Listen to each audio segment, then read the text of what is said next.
Sir ఏంటంటే ప్రస్తుతం ఆంధ్ర రాష్ట్రానికి సంబంధించి కూటమి ప్రభుత్వం అధికారంలోకి వచ్చిన సంవత్సర కాలం వ్యవధిలో వాళ్ళ పరిపాలనా శైలి ఏ విధంగా ముందుకెళ్తుందంటారు మీకు తెలిసినంత వరకు? నాకంటే నీకే బాగా తెలుసు జనాలు తిరుగుతారు కదా, పరిస్థితులు అంతా నీకు తెలుస్తూ ఉన్నాయి కదా.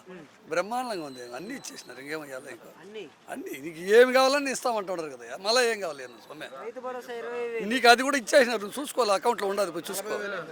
18 సంవత్సరాల నిండితే చాలు ప్రతి మహిళకు 15,000. ఆల్రెడీ ఇప్పటికి 3 మాటలు పడింది, ఒకటి ఎక్స్ట్రా అడ్వాన్స్లో పెట్టున్నారంట.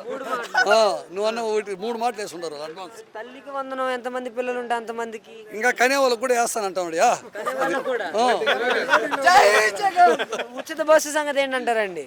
నువ్వు ఏ బస్సు కొనుక్కో, డీజిల్ ఫ్రీ ఇస్తానంటాడు ఆయన.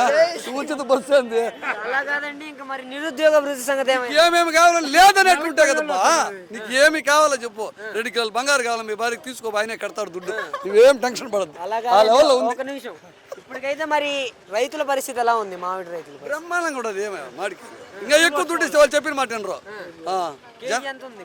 ఏజీ 2 రూపాయలు ఉంది, చాలదా? 2 రూపాయలు చాలు. ఎక్కువ డబ్బు ఉంటే జనాలు ఎవరి మాట ఎవరు వింటారా? పరిపాలన చేసే వాళ్ళ మాట వినాలంటే జనాలు కొంచెం కిందనే ఉండాలి.